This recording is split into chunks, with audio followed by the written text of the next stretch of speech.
अब तक के क्लासों में हम लोगों ने अपने इस चैप्टर के अंदर बहुत अलग अलग प्रकार के कॉन्सेप्ट को सीखा है। वैलेंसी क्या होता है ये हम लोग अपने बोर्ड पे समझ चुके हैं, किस तरीके से वैलेंसी निकलता है। इलेक्ट्रॉनिक कॉन्फ़िगरेशन किस तरीके से निकलता है ये भी हम लोग अपने बोर्ड पे समझ चुके हैं।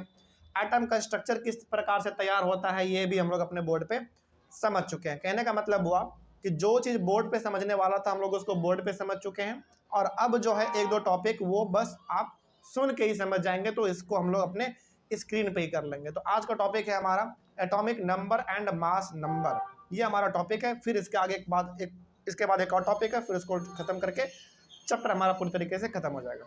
शुरू करते हैं। सबसे पहला एटॉमिक नंबर। एटॉमिक नंबर में आपको क्या लगता है कुछ नया चीज़ होगा? बिल्कुल नहीं। एटॉमिक नंबर का मतलब हुआ सिंपल सा कि कौन सा एलिमेंट कितने नंबर पे आता है। तो हमने आपको 20 लिखवाया था, hydrogen, helium, lithium, beryllium, boron, इस तरीके से करके, वही हो गया आपका एटॉमिक नंबर। तो हर एलिमेंट का अपना एक नंबर होता है, ठीक है। जैसे हाइड्रोजन का नंबर 1 था, हीलियम का 2 था, इसी तरीके से आगे। तो एटॉमिक नंबर क्या होता है देखो, the atomic number is defined as the total number of protons present in the nucleus of an atom.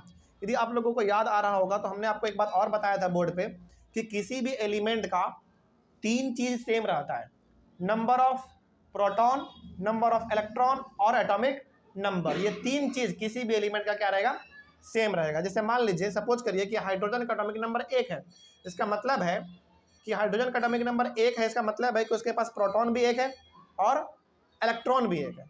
Neutron का संख्या अलग हो सकता है, लेकिन number of proton, number of electron और एटॉमिक नंबर, ये 3 चीज किसी भी एलिमेंट का हमेशा सेम रहेगा, ठीक है।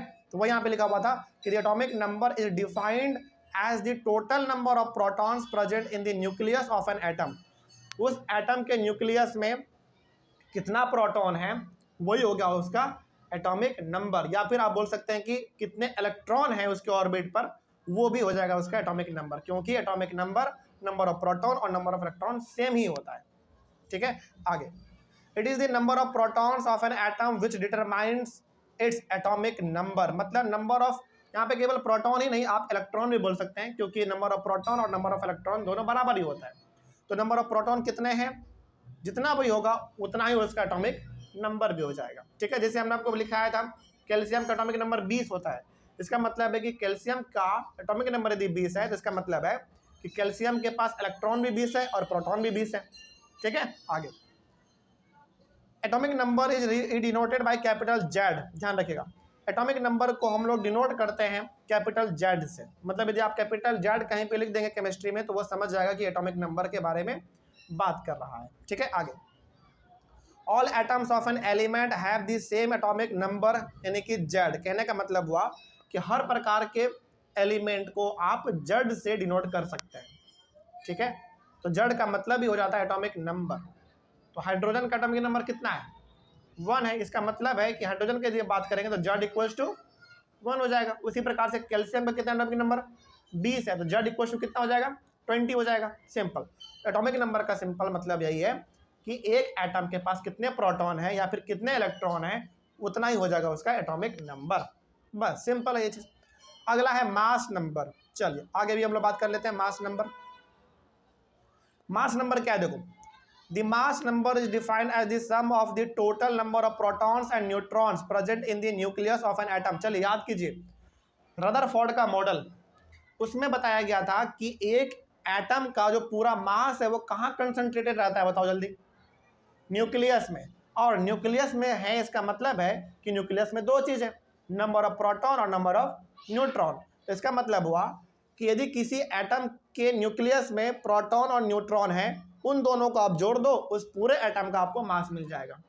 मतलब जैसा कि हम लोगों ने अपने बोर्ड पे समझा था रदरफोर्ड के मॉडल में, उन्होंने ये बोला था कि किसी भी एटम का जो पूरा मास है वो उसके न्यूक्लियस में कंसंट्रेटेड होता है। और न्यूक्लियस में 2 ही चीज़ होता है, आपको पता है, एक प्रोटॉन और एक न्यूट्रॉन। सिंपल। तो प्रोटॉन और न्यूट्रॉन को आप जोड़ो, उस एटम का मास मिल जाएगा आपको।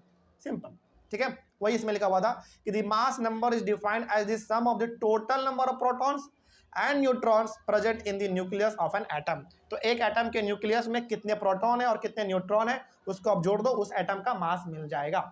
सिंपल। आगे, the mass of an atom is due to protons and neutrons alone. तो एक बात बताइए, किसी भी एटम का जो मास है वो किसके वजह से है, बताओ, किसी भी एटम का जो मास है वो किसकी वजह से है, उसके प्रोटॉन और न्यूट्रॉन की वजह से, और ये दोनों कहाँ रहेंगे, न्यूक्लियस में रहेंगे, है ना। आगे, these are present in the nucleus of an atom, तो ये दोनों का दोनों एटम के न्यूक्लियस में प्रेजेंट रहते हैं।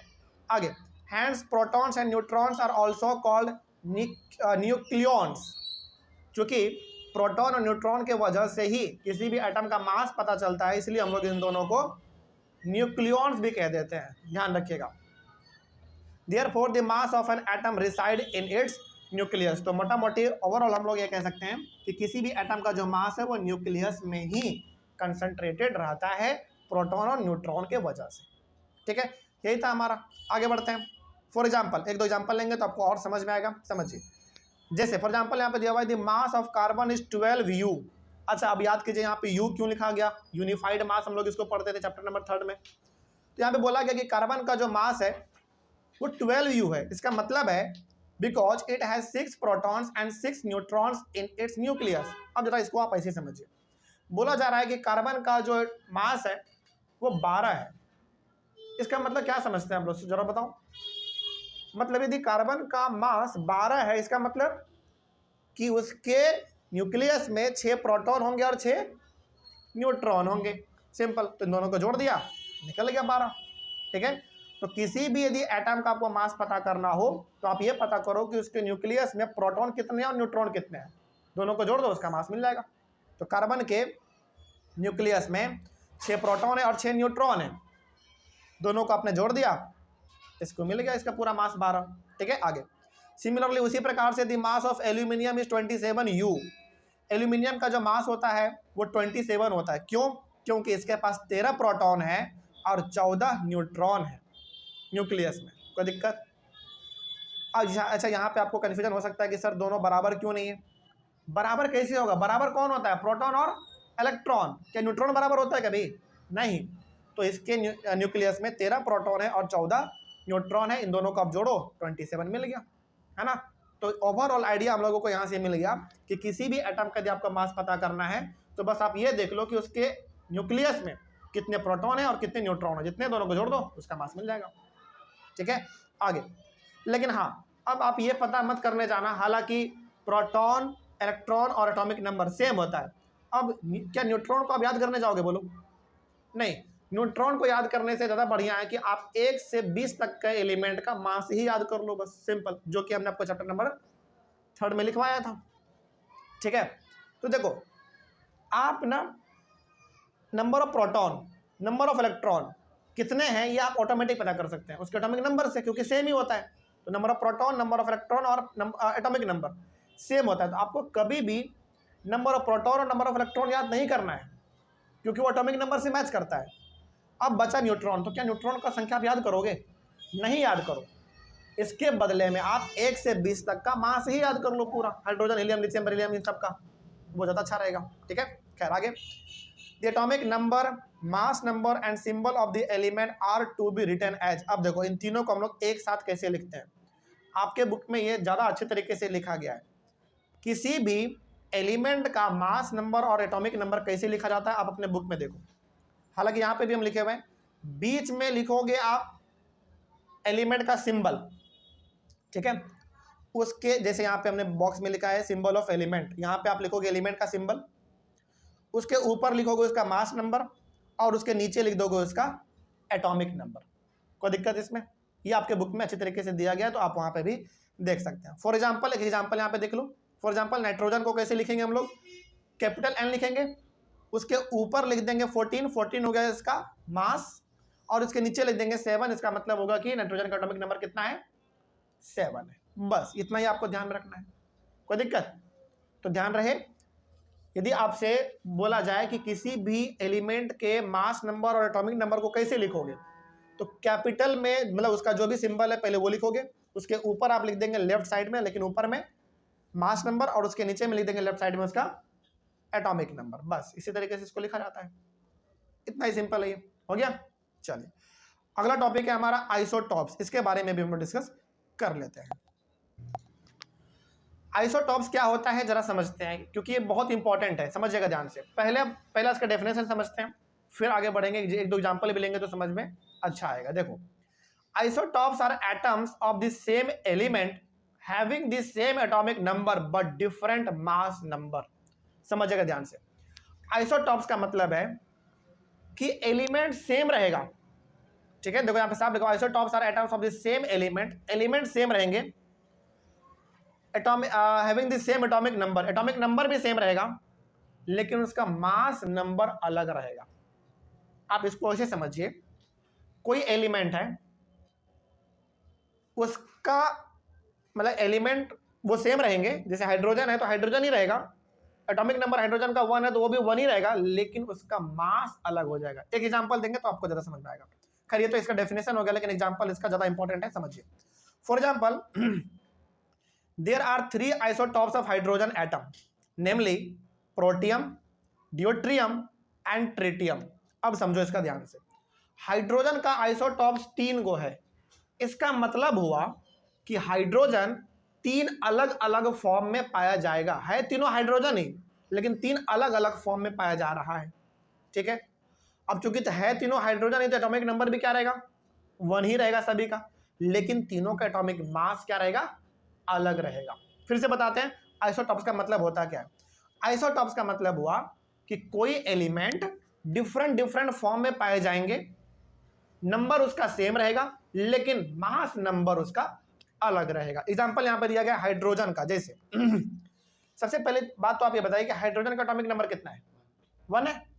तो हाइड्रोजन नेचर में 3 अलग अलग फॉर्म में पाया जाता है, पहला प्रोटियम, दूसरा ड्यूट्रियम और तीसरा ट्रिटियम।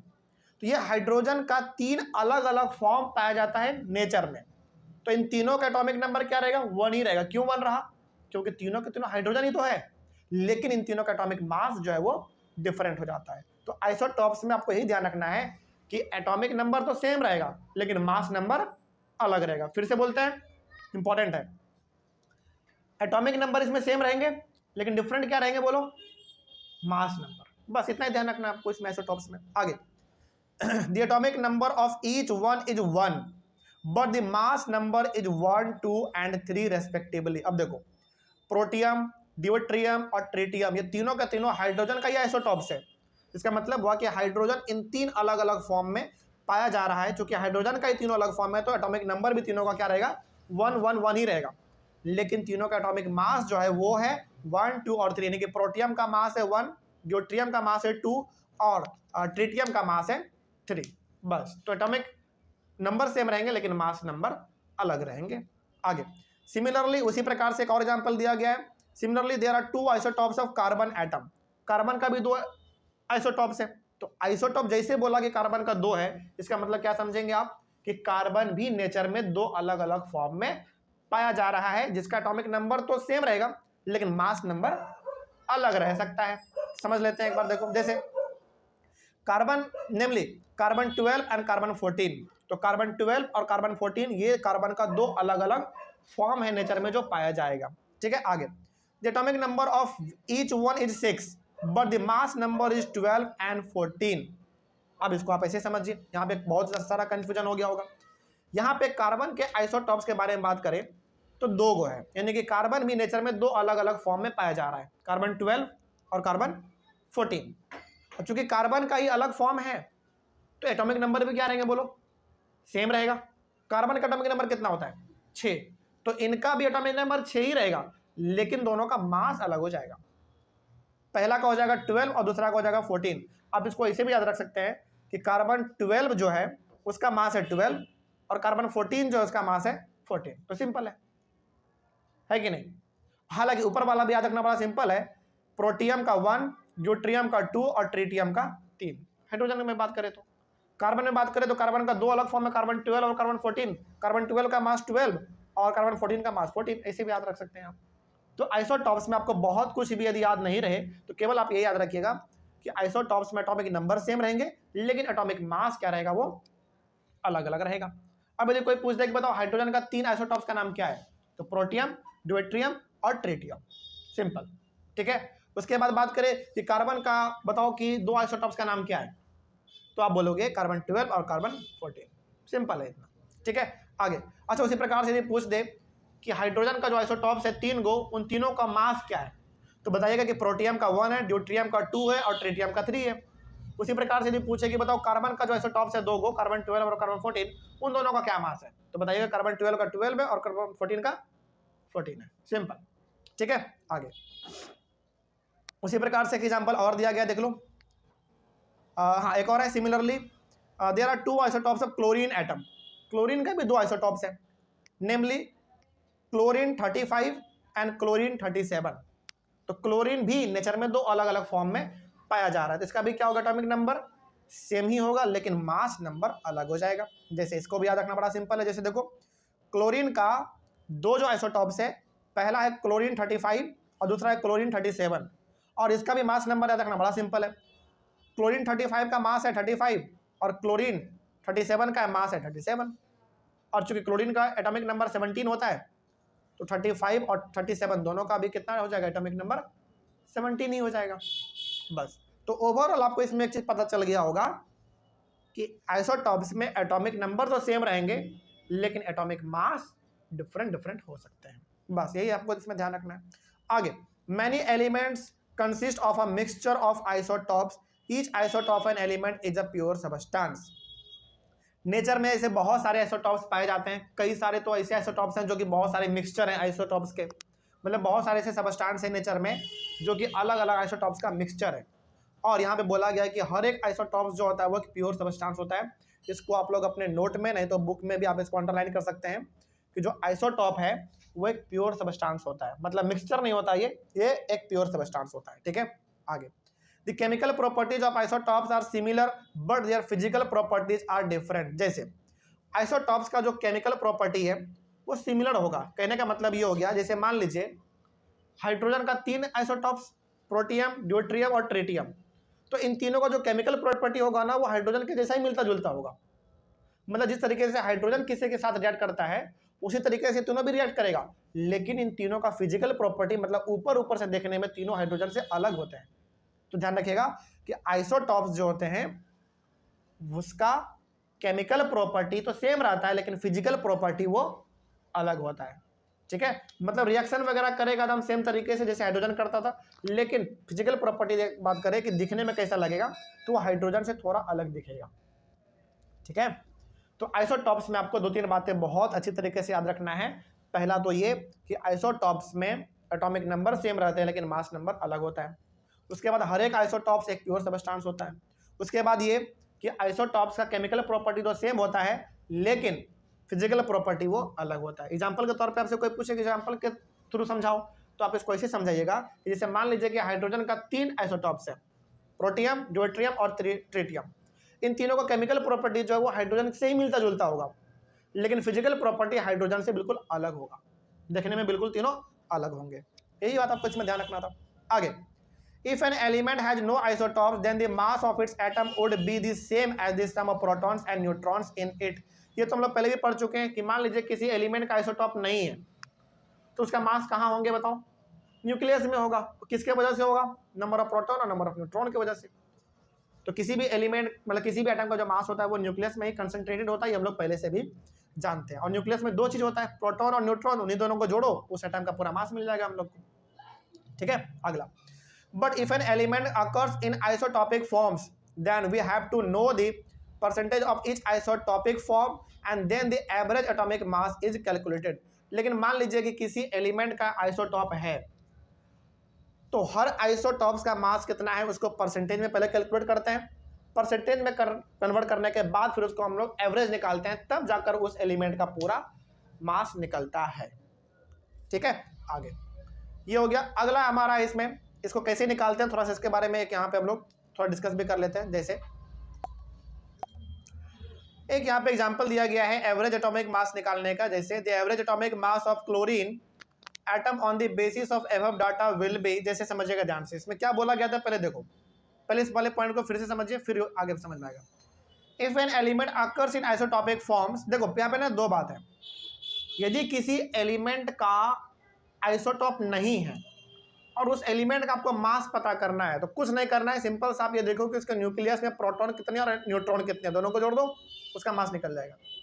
लेकिन यदि किसी एलिमेंट का आइसोटॉप है तो उसका जो मास है वो थोड़ा सा अलग तरीके से निकलता है।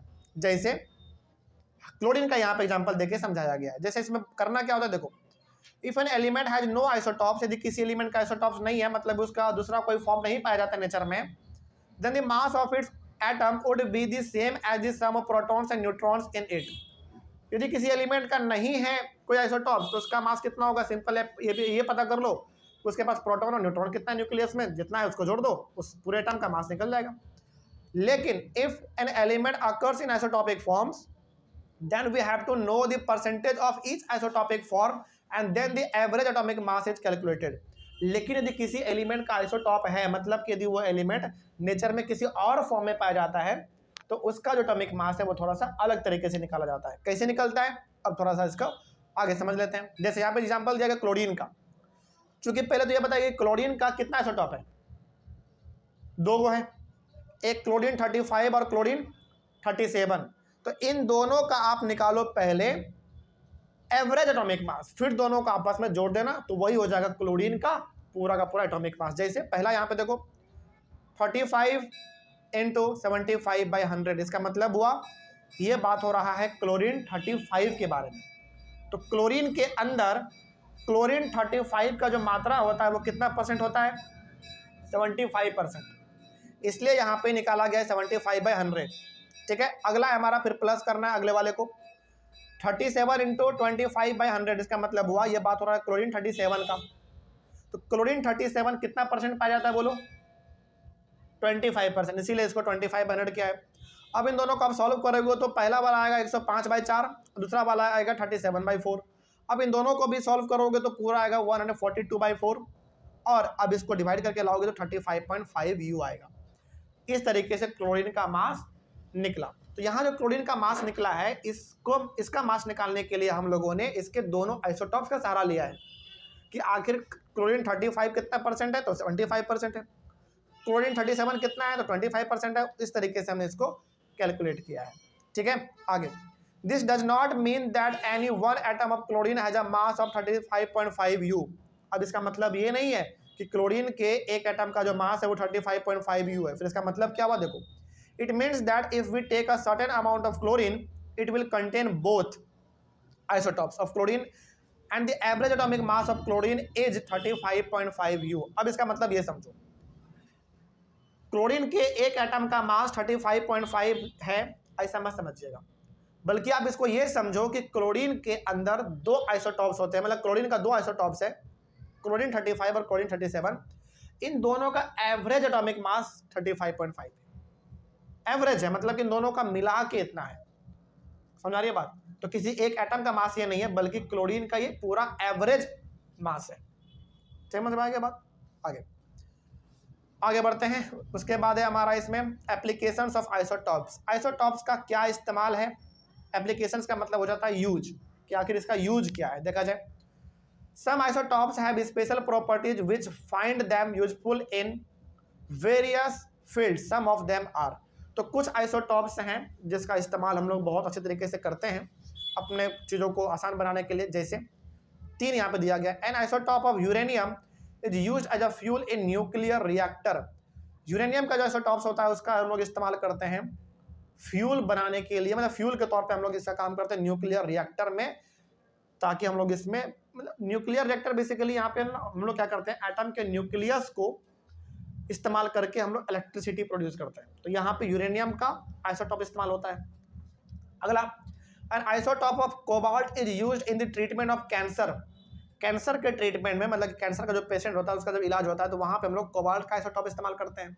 ठीक है, हालांकि इसका इस्तेमाल थोड़ा सा एडवांस लेवल पे होता है, हम लोग इसको नहीं कर सकते हैं, लेकिन डॉक्टर्स के पास इक्विपमेंट होता है तो वो लोग आसानी से कर लेते हैं।